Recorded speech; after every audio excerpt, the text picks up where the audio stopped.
Oh, welcome to this edition of the Yahweh blog. I'm your host, Craig Wynn. We're going to complete our series, this episode of Sukah.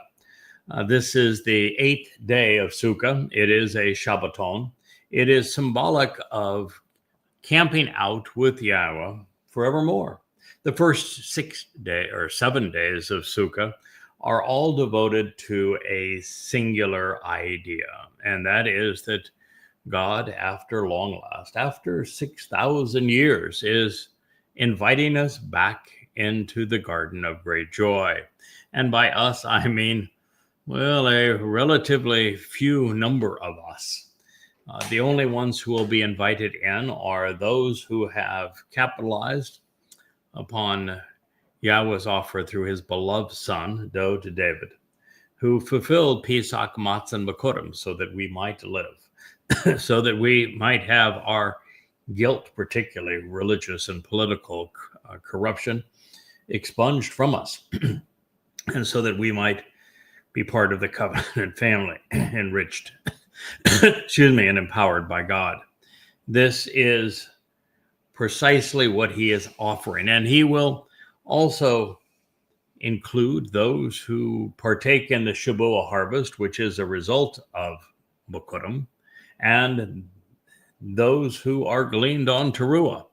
The others that will be included in this event, in this return to Eden, will be the remnant of Yisrael and also some supportive Goy who have been drawn into Jerusalem by Yahweh to benefit from the sacrifice of the Adam Parah. This then encompasses the sum total of those who will enjoy this time with our God, where we are sheltered and protected by him. And that is what Sukah means. Sukah is not about living in huts or in booths or in tents or any other kind of contraption.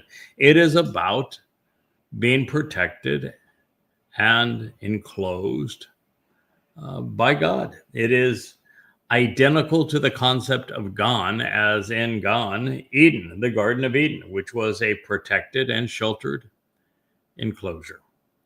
God is encouraging us to accept this gift and to return to the garden at long last, 6,000 years after we were escorted out. And so the more we learn about the garden, the more we'll be prepared to enjoy what God is proposing from Sukah. Now, as it relates to this 8th day, it is symbolic of eternity and of going with God well past this 1,000-year celebration of life on earth into eternal life, where our playground becomes the entire universe. So this is what's being offered. I would love to see many of you there. Understand admittance is based upon God's rules, and he has a fairly strict criteria as to what is allowed and what is not, who is included and who is included. And of course, this begins by recognizing and cherishing Yahweh's name, by accepting and embracing all that Yahweh accomplished through Dode, his beloved son, when he fulfilled Pesach, Matzah, and Bikurim in 33 CE, year 4000 Yah. It is a time to celebrate the harvest and a time to approach our God. Now, in the 16th chapter of Devarim, Words, Deuteronomy, Moshe reveals more about what it's like to camp out with God.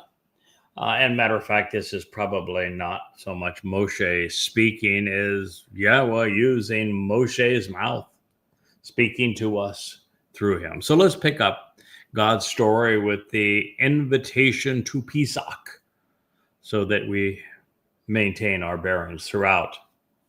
He says, be observant, closely examine, and carefully consider. Shamar, Passover, Pesach.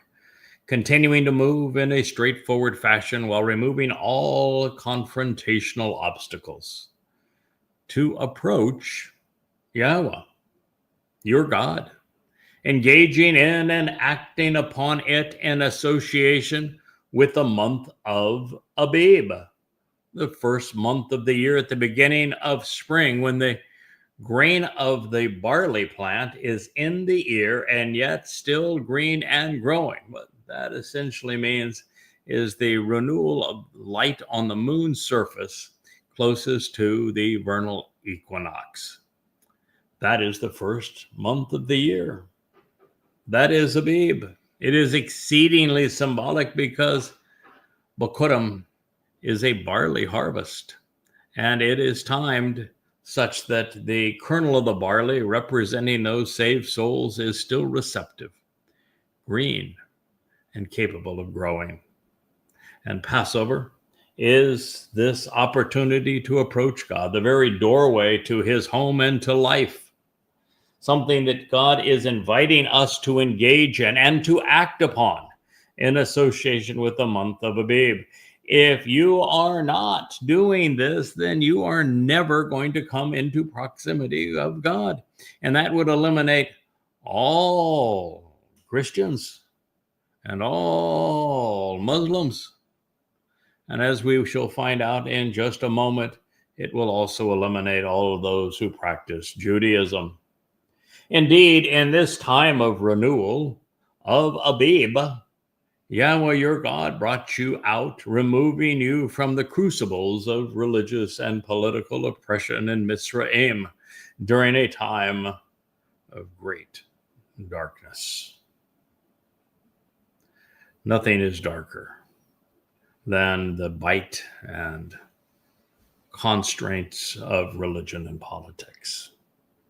And so this was to be a time of renewal when God led the Exodus, Yatsa, as a great liberator. And therefore, we can now directly associate the Mikre, these invitations to be called out and meet with God, with liberation from religion and politics, from the control of man. They are directly related. Prepare the sacrificial offering so that it is ready for consumption of Pesach, Passover, to approach Yahweh your God from the flock, with the lamb serving as a sign. In the morning, to encourage being perceptive, seeking information, and then responding appropriately in the home to take a stand and be established, where to reveal the benefits of the relationship is preferred and chosen by Yahweh, such that his name will live and reside there. Dabarim, words never should have been called. Deuteronomy 16:2. So here we are with God telling us that if we're going to capitalize on Pesach, which is to move in a straightforward fashion, and as we found out, away from religion and politics, we must be observant. We must closely examine and carefully consider what Yahweh has to say. And this, of course, only applies to those who are interested in approaching Yahweh, who is God. And that we do this by actually engaging in and acting upon that which we have closely examined and carefully considered, and in association with the month of Abib. If you don't know what Abib is, you don't know how to tell time based upon God's cadence, then you're going to miss out, aren't you? And if you're celebrating something other than Passover, like Easter, you're in real trouble, aren't you? So this is a time of renewal. That's what Abib represents. Yahweh, your God, brought you out, removing you, leading the Exodus from Mitzrayim, which is the plural of Sarah, preceded by Meh, which means to ponder the implications of Sarah, to be troubled, to be confined, to be abused, to be in dire straits during the time of great darkness. So prepare the sacrificial offering of Pesach. That is a lamb that serves as a sign.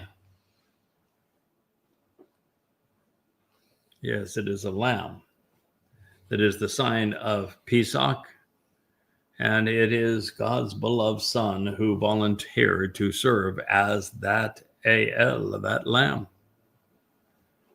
And you should do so in the morning to encourage being perceptive, seeking the information to respond appropriately. It's makor, which, by the way, also speaks of making sure that you get what you need to know about this sign of the lamb from the person acting in the role of the bull. And do so in the home to take a stand and be established, the appropriate place that reveals the way to the benefits of the relationship, which is chosen by Yahweh, so that his name appears. To Yahweh. Find a place like yadayahweh.com, yadayah.com. Find a place where his name is foremost, like the Yahweh blog, like Yada Yahweh on YouTube. Go to such a place where Yahweh's name is preferred above all, such that his name abides there. Every place that we tread, you will find Yahweh's name. You should eat it in association with yeasted bread. Oh my goodness. And so there is a direct correlation between Passover and Shemitz. And so it says, you shall not eat it in association with yeasted bread. No yeast at that time. For 7 days, you should consistently consume it with matzah, unyeasted bread. So the lamb is to be nourishing of those who are in observance of Passover, but without the presence of Shemitz, which is something that is soured and embittered, cruel and ruthless, oppressive in nature, as a fungus that permeates everything. Because for 7 days, you should consume it consistent with matzah, which is not just unyeasted bread. Matzah is the name of the most important of all mikra. It's the most essential, the most set apart. And so here we find that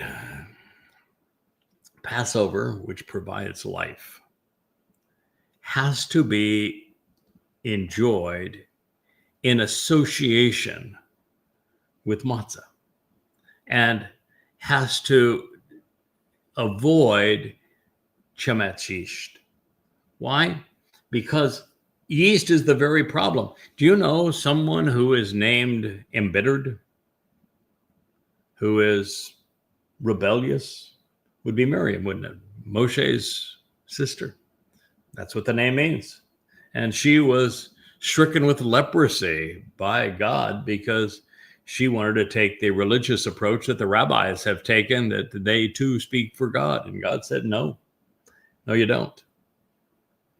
There's also the waters of Meribah, based on that same word, where the children of Israel were so obnoxious with God that he essentially gave up on them. Yeast is this souring and embittered, ruthless, oppressive fungus that is being also associated with the very place that the children of Israel were withdrawn. he wants you to withdraw the Chemetz because you were drawn from Mitzrayim. So Mitzrayim, this place of religious and political oppression, is what God drew his people away from. And to commemorate that, we are to remove yeast from bread. Chemetz. They are equivalent. The Chemetz is religious and political oppression. Now, we do so for 7 days. So you should consistently consume it with matzah. Matzah. It is the bread of affliction and oppression, of persecution and harassment, and having been forced to bow in religious subjugation. Oni is a really bad term. What it's saying is that I want you to know that matzah is about affliction and oppression. It is about persecution and harassment. It is about being forced to bow to religious subjugation because God despises these things. And it is this fungus of religion that has caused people to suffer in this way, to be subjugated by religion, particularly as Christianity did to his children, that is so so oppressive, that God says, it's that stuff that I'm removing. And I want you to understand that by consuming this, that is what you're removing. I want you to have an appreciation also that my beloved son, Dod, his nefesh soul, would be afflicted and oppressed, persecuted and harassed because he was willing to carry your guilt into Sheol to deposit it there. And so God is reminding them, yes, that matzah is all about the fact that for indeed you were brought out and taken away, withdrawn and removed from the realm of religious and political oppression, Mitzrayim, with a sense of great urgency. Yeah, so God did something he very seldom does. With a very firm hand, he was resolute in removing his children, the Hebrews, the Israelites, from Mitzrayim, because what he recognized is that they did not know enough at this point to make an informed decision, and that he had to get them out of there or they would have been obliterated by that religious and political cult, that nation of abuse. And they didn't just abuse the Jews, they also abused their own. So in response to this witness, you should always remember to proclaim all of this regarding the most memorable of men, all the days of your lives, because on this day you were brought out of the land of the crucibles of oppression. Yes, again and again, matzah is being associated with being removed, disassociated from religious and political oppression and guilt, religious and political control. Yeast, sa'or, which is the fungus and fermenting agent from sa'ar, to be the residue left behind, shall not be seen throughout your territory for 7 days. Get rid of it. That is the purpose of this day. And regarding the flesh of your body, which beneficially as a result of the relationship has been endowed as an ongoing gift as part of the sacrificial offering, during the evening of the first and foremost day, it shall not remain overnight. Devarim 16:4. Here, God is reminding us that there can be no bodily resurrection, that Christianity, the most popular religion in the history of the world, the most oppressive religion to his people, that it's utter nonsense. It's the bashar, the flesh of the body, this corporeal manifestation of the biological being. Dod's nefesh soul would occupy a body for this purpose, and that it is the sacrifice. The soul is what made Dod. It's what caused Dod to be God's beloved son. It continued on, but the body was sacrificed. And so, for the benefit of what he's done and to appreciate it, remove all traces of this fungus of religious and political oppression that he removed from us at this time. And then make certain that you understand that it is essential to take that body, which no longer has any value, Dod's soul has moved on, that body will simply be incinerated that night. So to be consistent with the Torah, your Jebus, Sawi folks, could not have been bodily resurrected because the body, had he been the real deal, of course, he wasn't the real deal. It was Dod who did this. And God is saying that he is going to eliminate that body that night. It has already served its function. And it is the gift. It's part of the sacrificial offering. And this is during the evening of the first and foremost day. The first and foremost day of Chag Matzah, of course, is matzah. And that is why it shall not remain overnight until morning. This would be during matzah. And by the way, Dod's gone. During matzah, his soul enters Sheol, which is equivalent to hell. So you should not continue to make a practice of actually failing to understand that which is associated with the gift of the sacrificial offering of Pesach, Passover, within the context of one of your interpretations of that which Yahweh, your God, is placing before you as a gift so you can approach. Are you familiar with the line, a child was born, a son was given? The ultimate gift of God is that of his beloved son, Dod, fulfilling Pesach, Matzah, and Bakorim in year 4000 Yah, which is 33 CE. This is what we must understand. This is what we must grasp to prevail. It is God's gift to us. Nevertheless, it is unto this place to reside and to take a stand, where to show the way to the relationship Yahweh your God prefers and has chosen for his name to abide and remain. Yahweh's name does not abide and remain in a building. At this point, the building didn't exist. These children were nowhere near Jerusalem. Jerusalem wasn't even part of Yisrael, and Yisrael didn't exist at this time. There was no temple. There was no Temple Mount at this point. There was no city of Dod. There was no Jerusalem. And so God's not addressing a city or a building at this point.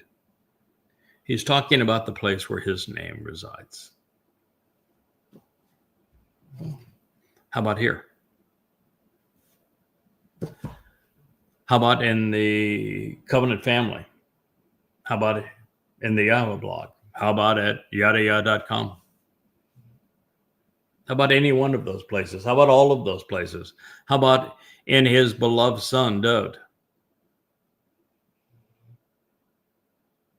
We are all a place where Yahweh prefers and has chosen for his name to abide now and forevermore. This is where you should consistently offer the sacrifice associated with Pesach. In the evening, as the sun goes down at the appointed time of the eternal witness and the restoring testimony, when you were brought out of Mitzrayim, serving as a metaphor for societal, religious, political, military, and economic oppression. Mitzrayim, Dabadim 16:6.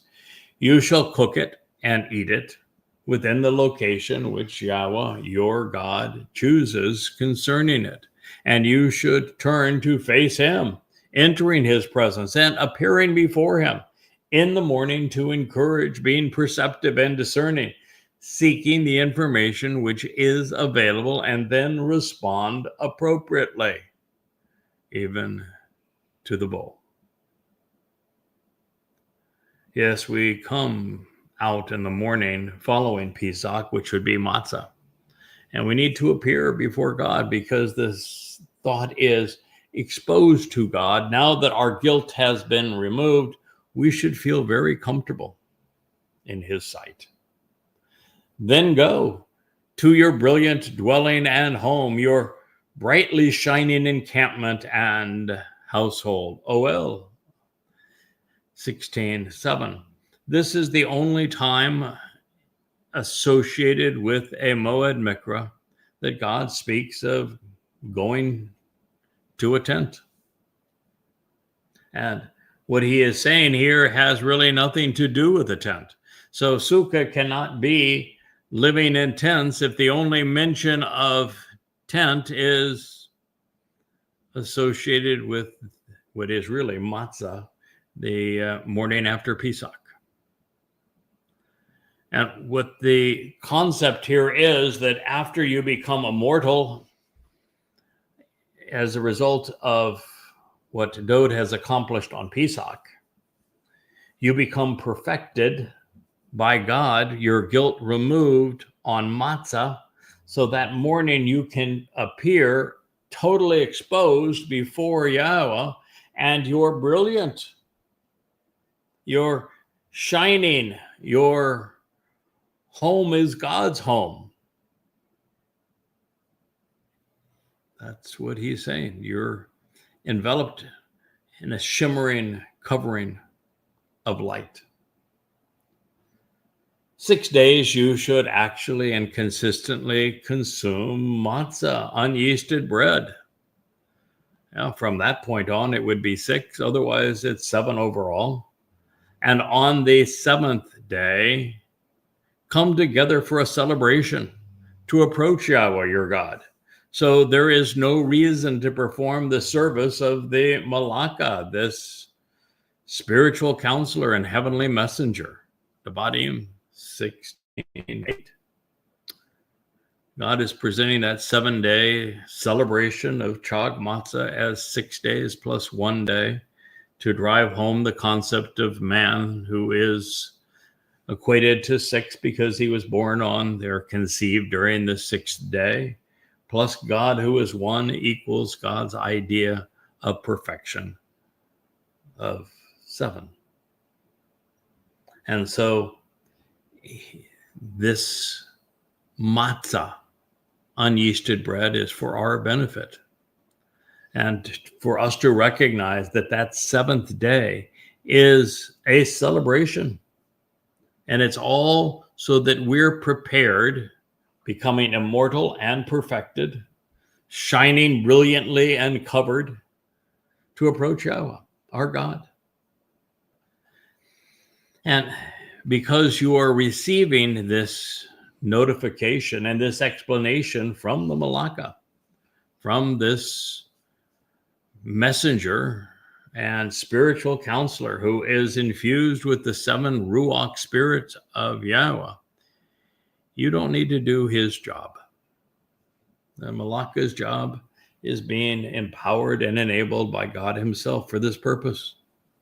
So you should consistently recount the written documentation communicated on how to relate to 7 and 7 sevens, the promise of 7, and thus weeks, Shabuah, as it pertains to you, beginning from bringing the sickle, this implement for liberating, separating, and gathering the standing grain, that which is upright, firmly rooted, from whom to stand upright and rise, to be ratified, confirmed, and established, then raised.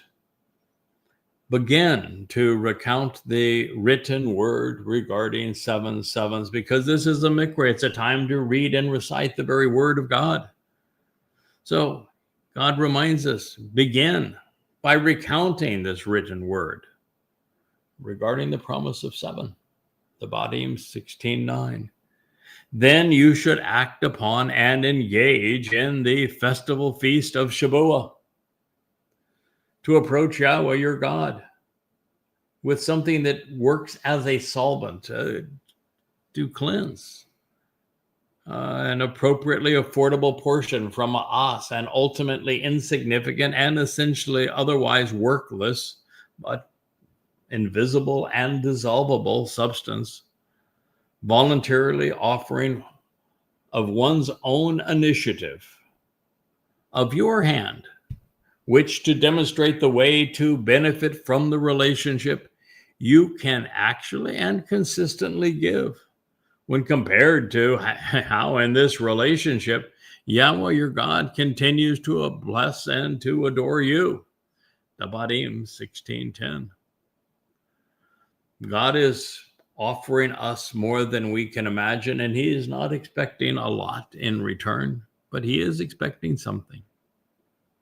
He is, first of all, expecting that we're going to act upon and engage in Shavuot. It is 7 sevens plus 1 after Matzah, or just 7 sevens, 49 days after Bikurim.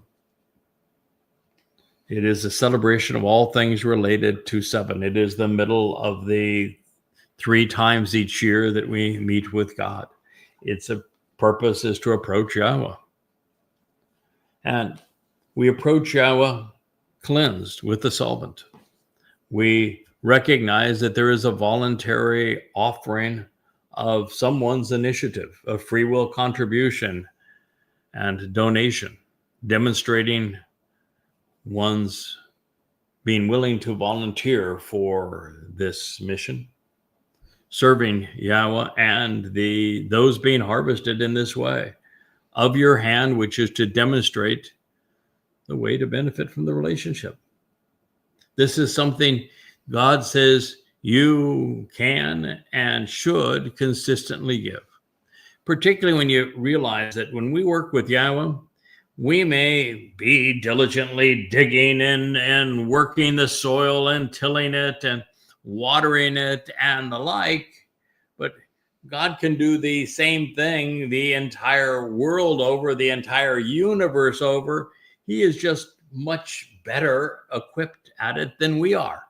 And what he returns to us is so much greater than what we offer him,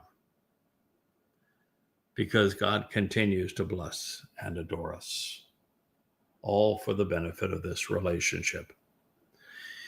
You can genuinely rejoice and be glad in the presence of Yahweh, your God, you and all of your sons and daughters, your male and female employees, the Loi, those who to benefit from the relationship are in your communities, and those of different ethnicities and cultures, the orphan, and those who are lonely and isolated, along with the widow and those who are forsaken.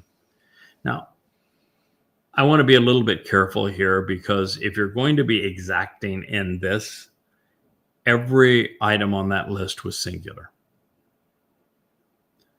And your son and your daughter.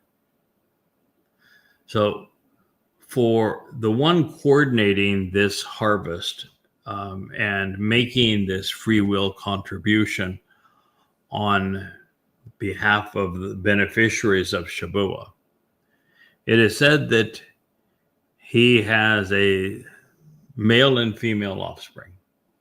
Now, this would not be biological, but instead 2 people who have directly benefited from what he has offered in terms of knowledge of this covenant family, and have become his spiritual sons and daughters as a direct result of what he has born in them. So there is someone who is a son someone who is a daughter, someone who is a man, and someone who is a woman who are co-workers. Now, it's also likely that the son and the daughter are also co-workers. And so we have so far 2 women and 2 men who are engaged in this covenant. There is a uniter, Eloi, someone that kind of keeps everybody together, working harmoniously. And then there is those who are the one who, for the benefit of the relationship, is in your community of a different ethnicity and culture. There is a Gor. So after the one who is the kind of the coordinator or the Loe in this regard, there's going to be someone who stands out distinctly as a foreigner who is sojourning with the Israel. And then there is an orphan, someone who came into this relationship whose father and mother were not covenant and were not particularly close. They have left this individual such that he now needs his heavenly Father. He needs to be part of this covenant family. And he represents someone who might be considered otherwise lonely and isolated.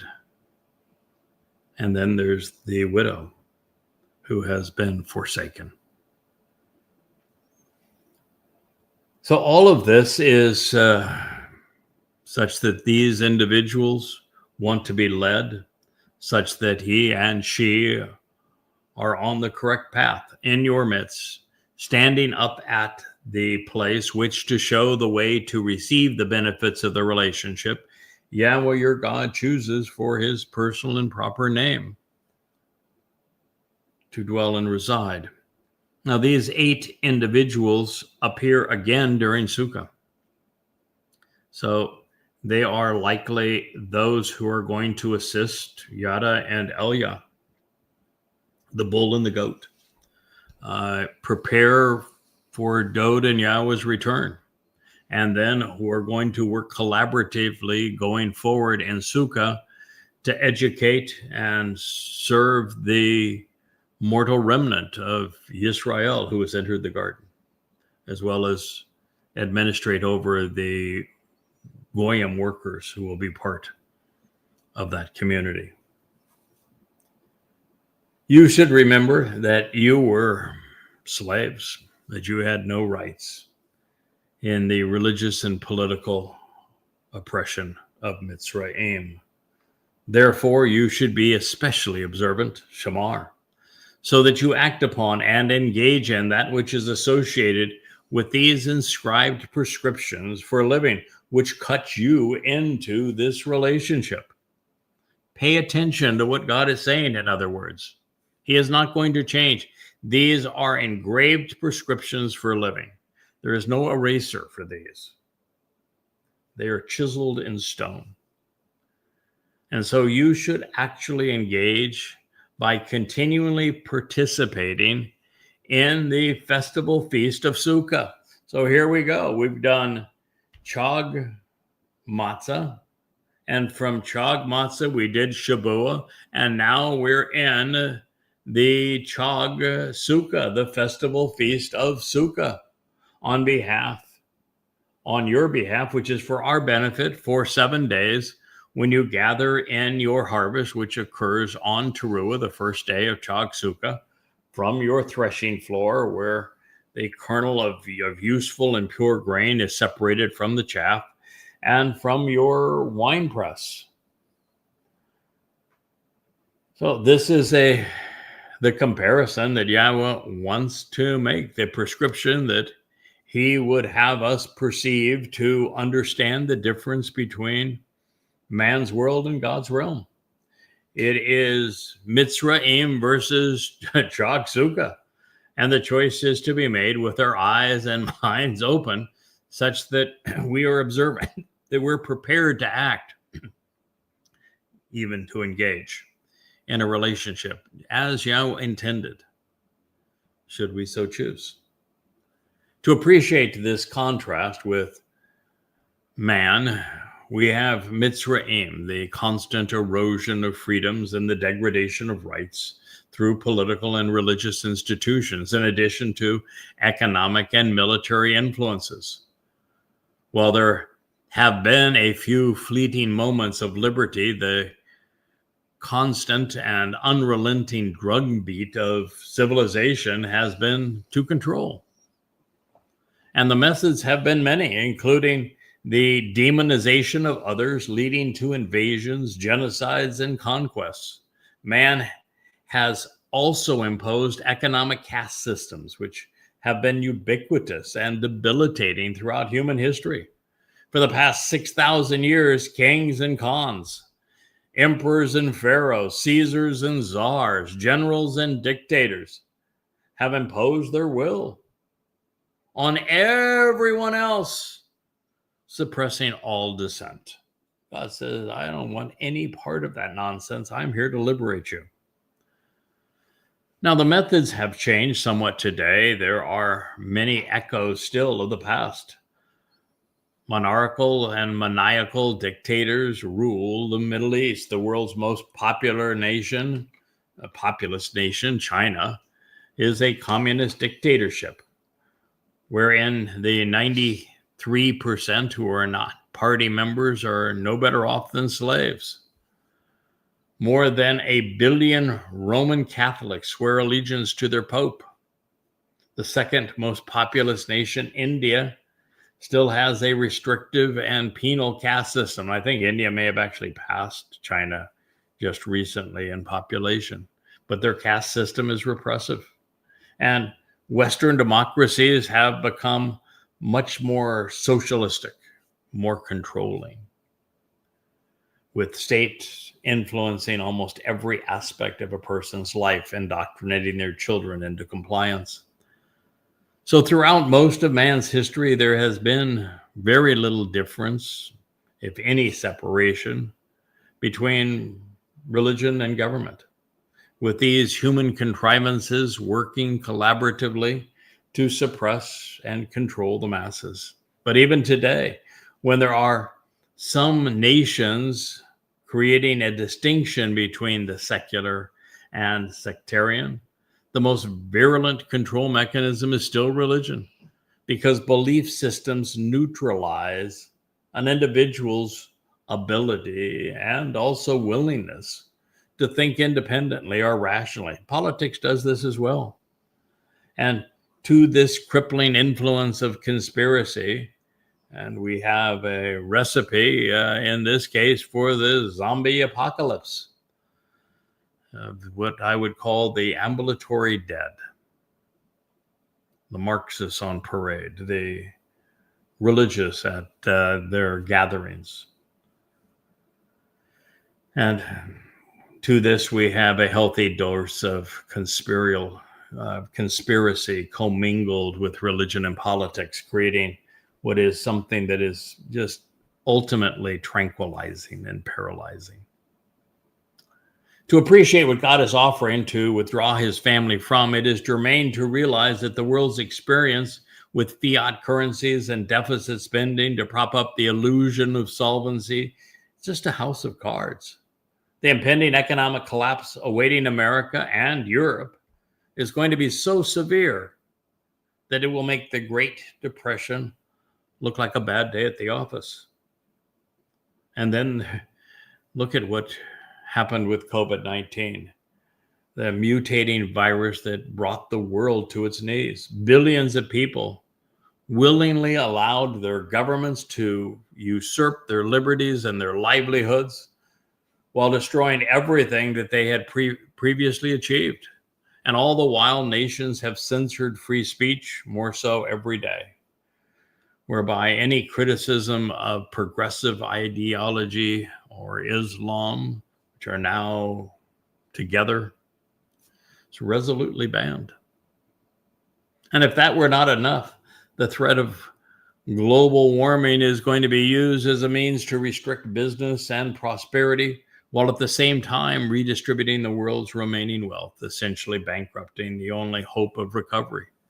And throughout the process, the lone, credible, and rational voice, that of science, is being politicized such that it has become part of the problem. Now, this obviously is a horrifying portrait of what is to come, but I can assure you I'm not exaggerating, and there is no cure. Furthermore, when people get desperate and nations fail, they turn to anarchy, to crime, to war. The irrational justification for riots and looting spurred by conspiracy, and the case, for example, of Black Lives Matter, quickly spread globally. Seeking someone else to blame for unfulfilling lives is why people the world over clamor for revolution and for war.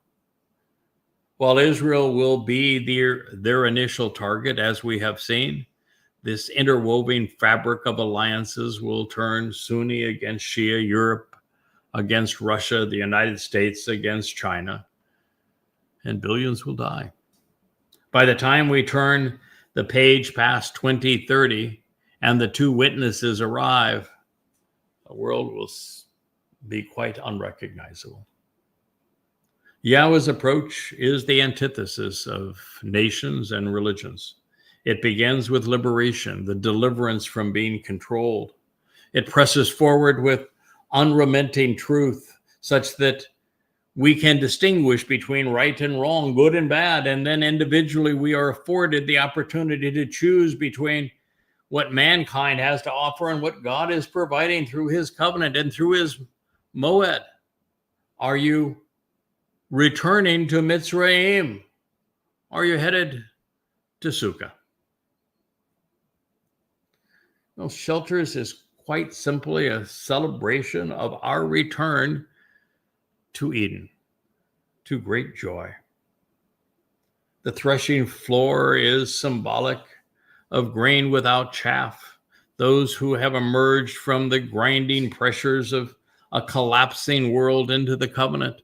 Likewise, the crushed grapes turn to wine, the chaff is blown away, the pits of the olives perish, all while that which God values is brought into his protective garden. This festival feast of camping out with God is the result of the first 6 invitations to be called out and meet. Spared from death on Pesach, Passover, perfected from our religious and political crimes on unyeasted bread, we're adopted on Bokorim, firstborn children, also enriched and empowered. This prepares us for the harvest of Shabuah and Teruah, where we're afforded the opportunity to come home. Thereafter, those who litness to the witnesses, who capitalize on the sacrifice of the Adam of Perah, will be reunited on Kippurim, the day of reconciliations. Those who have made this journey with us are prepared to celebrate Sukah, Shelters, by camping out with Yahweh forevermore. So you should rejoice. You should celebrate in your festival feast, this of Sukah. You and your sons and daughters, your male and female workers. And as I go through this list, remember that while I have written this long ago, as it appears in most translations in the plural, it is actually in the singular. You and your son and your daughter, your male and your female worker. The Loe, the one who unites, as well as the foreigner, the ger, who is on this journey with you. The orphan who may have otherwise been lonely, and the widow who was abandoned. All who benefit from the relationship, thoroughly reciting, thoughtfully living within your community. Dabarim, words never should have been called, Deuteronomy 16:14. This list of guests, of course, is reminiscent of the gathering of the Mikra of Shavuot. So in a very real sense, this family reunion is aided and abetted by select individuals who have gathered to serve alongside. Yeah. The celebration is to be multi-generational. Yes, there will be mothers and fathers. There will be sons and daughters. It will be gender inclusive, and that is something neither rabbis nor imams allowed.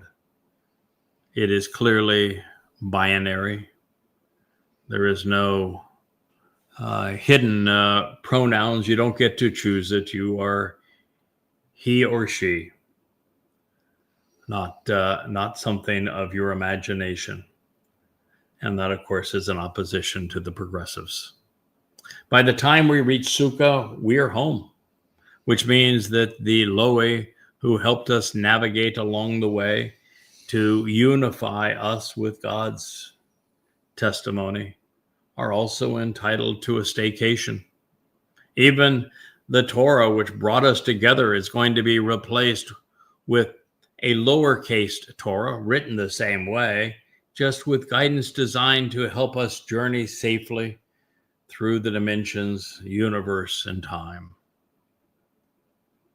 Well, Goyim have been ostracized, except those whose attitude and aptitudes are well suited to work during this time. Yehudim, who have been abused throughout history, will be the focus of this event, and with them will be a ger, one who has journeyed with God's people, carrying his testimony, and he is invited to stay. The covenant family will continue to be multi-ethnic, which is a blow to the woke mentality of racial division and a very difficult and bitter pill for the practitioners of Judaism who believe only Jews matter. Fortunately for the orphan, who has long served as prey in the Roman Catholic Church, the tormentor will have gone the way of the dinosaurs. They will no longer be fatherless or homeless, neither isolated nor secluded. Those outside the mainstream of society, those cast aside and forsaken, this one will be received with open arms. And this spells an end to sexual harassment. Men will no longer prey on women. The common denominator among these guests are that they will have all sought to have benefited from the covenant relationship and have contributed to it in a meaningful way. They will all be thoughtful and reasonable. The irrationality of religion is something that they will leave very far behind. Now, since Sukah in particular is a prophetic picture of eternity, it's depicted as a party, as a festival feast, as a time to have fun, to celebrate in our relationship with God. While relatively few find their way in, those who do will represent the full spectrum of humanity. Among the partygoers will be men and women, boys and girls, rich and poor. The campers will come from all around the globe in a rainbow of races. Especially important to note is those who have lost their temporal family can be part of God's eternal one. As Yahweh's adopted sons and daughters, we become brothers and sisters. Yahweh created the universe and then humankind for a single purpose, and this is it. Eden is to be our garden party. But for this celebration of life and relationship to be based on love rather than compulsion, there had to be free will, along with an alternative to God's companionship. And that is why the tree of the knowledge of good and bad was necessary then and is necessary again, so that those who now consume it will know how to yada Yahweh and it will direct them back to the tree of lives in the middle of that garden. Now, beguiled by Satan, deceived, Chawa, who was easily played because she wanted to be a mother goddess, she chose very poorly. She twisted Yah's testimony, and then she lured Adam in by handing him the fruit. And so it's time that we resolve all of that and that we return to the intended purpose of this relationship. So God says, celebrate for 7 days along with Yahweh your God in the residence, in the standing place, in the home, in the dwelling, in the location, in the site, which to show the way to benefit from the relationship Yahweh has chosen and prefers, because Yahweh, your God, will kneel down in love for your benefit to bless you. Devarim words, Deuteronomy, which is what never should have been called, 16:15. Celebrate this relationship. I can't emphasize this enough. Dode knew this, which is why he partied so hearty with God. He was very comfortable in Yahweh's presence, as we should be. We need to develop a relationship with God that is not based on the controlling and depressing nature of religion, but is instead based upon celebrating every moment of this relationship with our Father. And we do it symbolically during Chag Sukah for 7 days, plus the 8th day for eternity, all spending quality time with God in the very place, the site, which to show the way to benefit from the relationship Yahweh has chosen, the place he prefers, even with his chosen one. And this is because Yahweh, our God, wants to do as a loving father. Rather than us getting on our knees to try to lift him up, which is ridiculous, God is saying the right way to look at this relationship is I will get down on my knees to lift you up. I will extol you. I will commend you. I will adore you. Really a very powerful portrait of what God intends. And this is because Yahweh, your God, will kneel down in love for your benefit. He will bless you, diminishing an aspect of his nature to lift you up, commending you. And all of your endeavors, all of your explanations, and all that you provide of value, your logical thinking, your understanding, your profound insights, your reasoned speech, your discernment, as well in all of the work that you have accomplished under this influence. Then you will be altogether and totally content and happy. The Devarim words should never have been Deuteronomy 16:15. God wants us to be totally content, ultimately delighted, happy, joyful, returning to Eden, the garden of great joy. And he is going to lead us to this place by lifting us up for our benefit. And then it is his intent to collaborate with us, to work with us, to work through us. And particularly as we tabua, we provide value to this relationship. We make our contribution through these kinds of communications, that we excel at logical thinking, leading to understanding and profound insights, as well in all of the work that we accomplish under this influence. Yes, indeed. Then and only then will you be totally happy and content.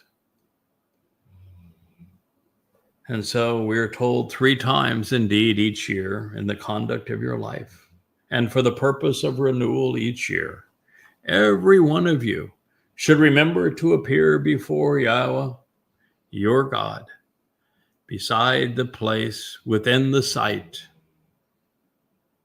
which to show the way to benefit from the relationship he has chosen and preferred. For the Chag festival of Matzah, for the Chag festival feast of Shabuah, 7 Shabbats, and for the Chag celebration of Sukah, where we are sheltered and protected. And they should not appear before Yahweh without good reason or without what is expected. We must think our way to God. We must act upon and engage in what God has laid out for us and reason our way to him, which is the very purpose of Yada Yahweh. I provide for you from him what you need to know to make an informed decision about this relationship and then capitalize upon it. This is what our God is offering. And so each individual's contribution to the relationship should be consistent with his capability, his aptitude and attitude, and in proportion to the favorable pronouncements, subsequent blessings, resulting productivity and prosperity bestowed by Yahweh, your God, given to you for the benefit of the relationship. We should all contribute. The more we can do, the better. God has given each of us tremendous capability to contribute. And he is providing much more than we could possibly give. But the more we give, the more we offer, the more we do, the more comprehensively we serve, the more devoted we are to sharing this message to all who will listen, the more rewarding the experience will be in Sukah. And the more we will come to know that our God appreciates what we have done. This is a collaborative effort. This is a family. And Sukah is the result of the family business. I thank you so much for listening. May you have a joyous 8th day of Sukah.